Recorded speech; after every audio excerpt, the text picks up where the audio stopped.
श्रीगोवर्धननाथ पादयुगलं हैयङ्गवीणाप्रियं नित्यं श्रीमथुराधिपं सुखकरं श्रीविठ्ठलेशं मुदा श्रीमद्वारवती सगोकुलपति श्रीगोकुलेन्दुं विभुं श्रीमन्मन्मथमोहनं नटवरं श्रीबालकृष्णं भजे।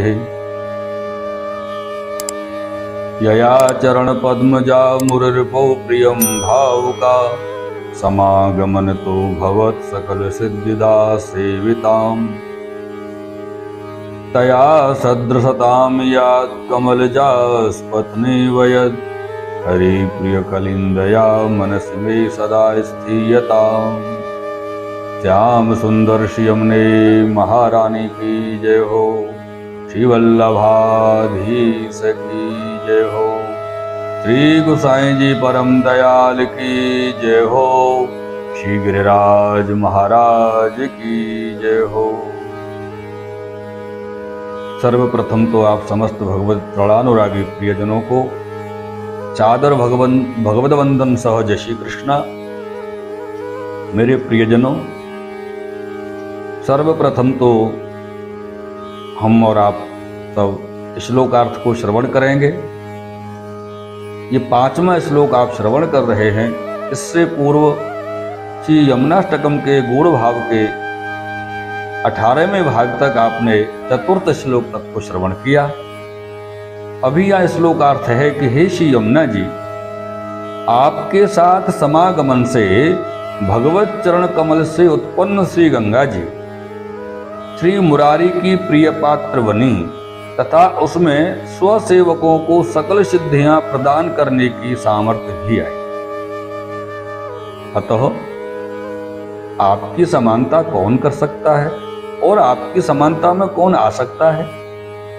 आपकी समानता यदि कोई कर सकती हैं तो कदाचित, देखिए कितना सुंदर यहां पर भाव दिया है बीच में, कदाचित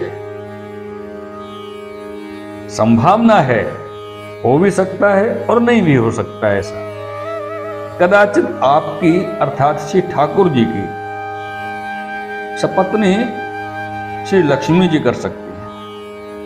पत्नी स्वरूप में भी ठाकुर जी आपको ही प्रिय है, इसलिए वो कर सकती है। श्री हरिभक्तों के दोषों की निवारक आप मेरे मन में निरंतर स्थिति करें, निरंतर विराजमान रहें, ऐसी आपके इसी चरणों में, आपके सन्मुख में मेरी विनती है। अब यहां से आगे भाव आता है प्रियजन, गूढ़ भाव। पूर्व के 4 श्लोकों से श्री यमुना जी की उसके उत्कर्ष वर्णन द्वारा स्तुति की गई। जो 4 श्लोक आप श्रवण कर चुके हैं, उन 4 श्लोकों में श्री यमुना जी के उत्कर्ष वर्णन द्वारा स्तुति की गई। लेकिन श्री यमुना जी के गुणों का उत्कर्ष इतना अनंत और विलक्षण है कि उसको वाणी का विषय नहीं बनाया जा सकता। मेरे प्रियजनों, श्री यमुना जी के इस विलक्षण उत्कर्ष की यह विशेषता है कि वे अपने समागम में आने वाले भगवदियों की महिमा में भी अभिवृद्धि करते हैं। वह अपने समागम में आने वाले भगवदियों की महिमा की भी वृद्धि करते हैं। भगवदियों का उत्कर्ष तो पूर्व से ही उत्तम होता है प्रियजनों, लेकिन उस उत्कर्ष को, इनके इस उत्कर्ष को भी ऊंचा लाने वाले श्री यमुना जी के महात्मा को कौन समझ सकता है? ये यमुना जी का महात्मा, यमुना जी का सामर्थ्य है मेरे प्रियजन। श्री लक्ष्मी जी, श्री गंगा जी, श्री सरस्वती जी, श्री तुलसा जी, ये सभी भगवदीय हैं। कारण क्योंकि श्री लक्ष्मी जी पद्म से प्रकट हैं, श्री गंगा जी और श्री तुलसी जी भगवान के पाद पद्म से प्रकट हुई हैं, और सरस्वती जी भगवान के मुख पद्म से उत्पन्न हुई है, प्रकट हुई। मेरे प्रियजनों, सभी भगवान से संबंधित अतएव भगवदीय है। ये हमको ध्यान रखने जैसी बात है। ये सभी भगवदीय है, इनका उत्कर्ष विश्व विश्रुत है और श्री यमुना जी की तुलना में इनका कोई महत्व नहीं है, ऐसा भी कह सकते हैं।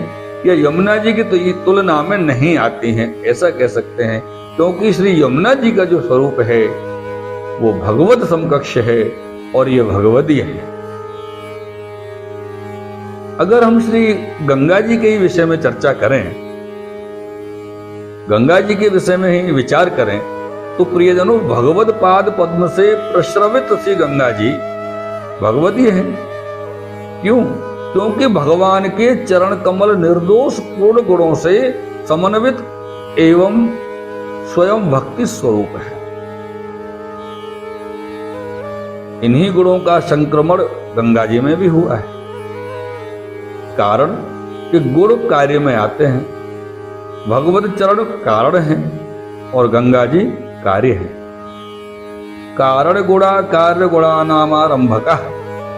प्रियजनों, इसीलिए गंगा जी भी निर्दोष पूर्ण गुण समन्वित तथा भक्ति रूपा है। इसके उत्कर्ष का वर्णन इतिहास श्री गंगा जी के, इनके उत्कर्ष का वर्णन इतिहास, पुराण, काव्य आदि में विपुल रूप में किया गया है। श्री गंगा जी का यह उत्कर्ष कब से हुआ? तो श्री गंगा जी का यह उत्कर्ष श्री यमुना जी से समागम से, उससे पूर्व नहीं था। श्री गंगा जी के उत्कर्ष में जो भी कुछ विलक्षणता आई है वह श्री यमुना जी की संगति के अनंतर आई है। अनंतर अर्थात पश्चात, जब गंगा यमुना जी का समागम हुआ है, श्री गंगा जी और श्री यमुना जी का, उसके पश्चात श्री गंगा जी में ये सामर्थ्य आई, ये उत्कर्ष आया है। श्रुतियों में भी कहा गया है कि श्री गंगा जी श्री यमुना जी संगत जनित इसी गौरव का वर्णन किया गया है कि गंगा जी और यमुना जी का जो संगति जनित गौरव है, उसका विशेष विशेष वर्णन अनेक पुराणों में प्राप्त होता है। लेकिन मेरे प्रियजनों, जहां श्वेत वर्णा श्री गंगा जी श्याम स्वरूपा श्री यमुना जी से संगम होता है, वो जो स्थान है, वहां स्नान करने वाले को स्वर्ग सुख तथा देह त्यागने वाले को अमृतत्व की प्राप्ति सुनिश्चित बताई गई है। स्थिता स्थिते यत्र संगते तत्रोन्नुतासो विमुत्पतन्ति ये वै तन्वाम विसृजन्ति शिरास्ते जनासो अमृतत्वं भजन्ते। मेरे प्रियजनों, ये उस स्थान का महत्व बताया है। यहाँ पर श्री गंगा जी और श्री यमुना जी का मिलन हुआ है, समागम हुआ। गंगा जी में स्वसेवकों को सकल सिद्धियों के दान की सामर्थ्य श्री यमुना जी के सह संगमोत्तर काल में ही आई है, पूर्व में नहीं थी। ये अपन को समझने जैसी बात है। वस्तुतः चरण प्रक्षालित जल रूप होने के कारण श्री गंगा जी, चरण प्रक्षालित जल रूप होने के कारण श्री यमुना सह समागम के पूर्व श्री गंगा जी के प्रति भगवान में प्रिय भाव भी नहीं था। भगवान की प्रिय भाजन तो वह तब बनी जब श्री यमुना जी से उनका समागमन हुआ। मेरे प्रियजनों, प्रियम भाव का भवत अप्रिया प्रिया संपन्ना। श्री गंगा जी जो भगवान को अप्रिय थी, श्री यमुना जी की संगति से प्रिय हो गई। अपने संपर्क में आई हुई श्री गंगा जी को श्री यमुना जी ने स्वसमान गुणों से संपन्न करते हुए भगवत प्रिय पात्र बना दिया। हाँ,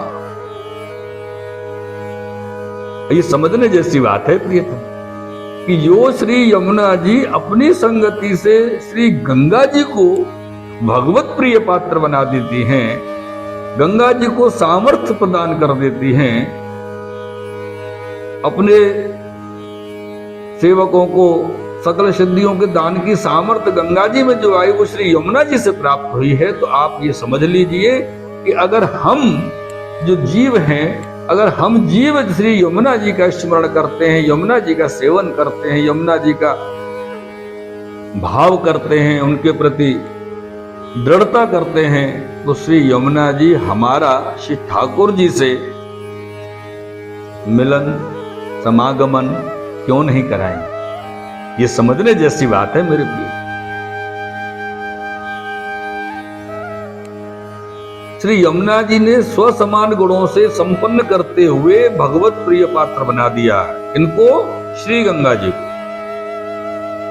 और परिणाम ये हुआ कि भगवान के मात्र एक ही अंग से अर्थात चरण से संबंध रखती हुई भी भक्ति मार्गिया श्री गंगा जी भगवान श्री मुरारी की प्रीति वाहने हो गए। उन श्री मुरारी के जो भक्त के स्वप्राप्ति में उपस्थित अंतरायों को हटाकर उसके संताप का शमन कर देते हैं, वो श्री मुरारी उनकी प्रिय हो गई। इतना ही नहीं, श्री यमुना जी की संगति से श्री गंगा जी भी स्वसेवक को सकल सिद्धियों से तथा सेवोपयोगी देहादि से संपन्न करने की सामर्थ्य भी उनमें आ गई। वाह, क्या बात है! श्री यमुना जी का स्वरूप कैसा सुंदर अलौकिक सामर्थ्य श्री यमुना जी का प्रियजन। और इसका एक कारण है, जो जिससे आविष्ट होता है वह उसी की कृति का स्वभाव का अनुकरण करता है। आप हम सब लोग अपनी लौकिक नित्य की भाषा शैली में एक दूसरे की बात करते हैं तो कहते हैं ना कि भाई जैसी संगति वैसी रंगति। तो यहां श्री गंगा जी को यमुना जी की संगति मिली तो गंगा जी में यमुना जी की रंगति आ गई। ये समझने की बात है। जैसे भगवान से आविष्ट भक्त होते हैं, श्री यमुना जी से आविष्ट गंगा जी अपनी समग्र चेष्टाओं में श्री यमुना जी हो गए, यमुनामय हो गए। मेरे प्रियजनों, यह श्री यमुना जी के महात्म की चमत्कृति है, यह श्री यमुना जी के सामर्थ्य की चमत्कृति है। ऐसा सामर्थ्य श्री यमुना जी में विराजमान है। जो श्री यमुना जी श्री गंगा जी को भगवत प्रिय बनाने की सामर्थ्य रखती हैं मेरे प्रियजनों, तो क्या वो श्री यमुना जी हमारे आपके जैसे जीवों को भगवत प्रिय नहीं बना सकती? अवश्य बना देंगे, लेकिन उसके लिए एक कार्य हमको ये करना है कि हमको यमुना जी से स्नेह, यमुना जी में प्रेम, यमुना जी का सेवन करना है, यमुना जी में भाव रखना है, दृढ़ता करनी है और यमुना जी के प्रति अपने हृदय को पूर्ण समर्पित करना है। मेरे प्रियजनों, ऐसा भाव आप सबके हृदय में स्थित हो, ऐसी श्री यमुना जी से हमारी विनती है। और इस विनती के साथ आज के इस 19वें भाग का विश्राम कर रहे हैं। इस 19वें भाग के विश्राम के साथ साथ आपसे अनुरोध भी करते हैं कि ये भाव, ये गूढ़ भाव श्री यमुना जी का अधिक से अधिक वैष्णव जीव श्रवण कर सकें।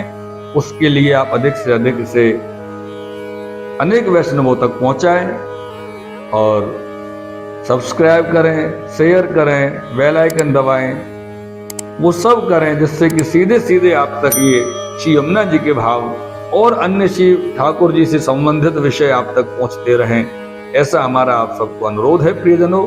इस भाव के साथ ही, इस अनुरोध के साथ ही हम आज के इस भाव का विश्राम करते हैं। श्याम सुंदर श्री यमुने महारानी की जय हो। श्री वल्लभाधीश की जय हो। श्री गोसाई जी परम दयाल की जय हो। श्री गिरिराज धरण की जय हो।